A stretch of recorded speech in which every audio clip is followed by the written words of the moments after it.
Drivers who traverse the Corentyne highway have to cope with heavy-duty vehicles parked along the road shoulders, limiting their options if there is an emergency.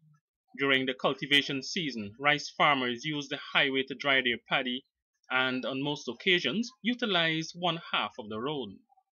One of the most dangerous practices is that of property owners constructing low concrete fences out to the highway. Some even construct seats on government reserve. Prime Ministerial Regional Representative Gobind Harbajan is of the view that the Ministry of Public Infrastructure has been turning a blind eye to the issue. He says not only does the situation present dangers to motorists, but also it does not augur well for tourism. This is another growing problem we have in.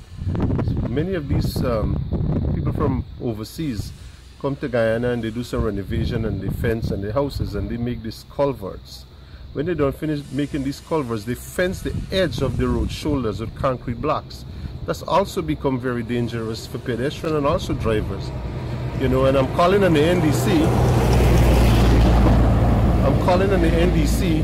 To look into this with some urgency. You have councillors there who represent various constituencies. They have to take this up to the statutory meeting at this NDC and address this issue and take it up with the relevant ministry. I think that falls under the Ministry of Public Works. They need to look into this because right through and the upper Corentyne especially and throughout Region 6, as a matter of fact, I see it happen in Region 5. The most troubling areas are those villages which fall under the 5274 NDC. Lakraj Singh, who is a councillor at that NDC, says the council is handicapped. He is of the view that some NDC officials might be encouraging persons to construct fences right out to the highway. I'm in a view that this guy is receiving money to shelve those problems that our NDC is having. And there are notices that the overseer has been preparing and given to him to sign. And this chairman is refusing to sign those notices. He go and he reach those people in who the notices is being addressed to.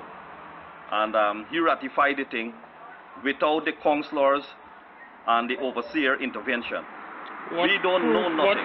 What proof you all have of that? Well, as of yesterday, a notice was prepared by the overseer, sent by the assistant superintendent of works to give the chairman, the acting chairman, to remove that structure over there.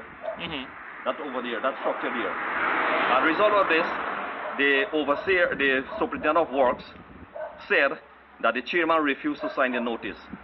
Efforts to contact the 5274 NDC chairman proved futile. Meanwhile, Harbajan believed that some level of politics is involved. He criticized the PPP administration for allowing rice farmers to utilize the roadway to dry their paddy when that party was in office for more than 2 decades. Now he says the Ministry of Communities says that the road belongs to the Public Infrastructure Ministry and that ministry is putting the blame on the Ministry of Public Security. Many of the hazards on the upper Corentyne highway have resulted in road accidents. Most of them are fatal. This is not good and it's very dangerous for drivers. Remember, the road is not a wide road, it's a reasonable road, but with all this vehicle now and then you have all these trucks and agriculture equipments on this road, it make it very difficult.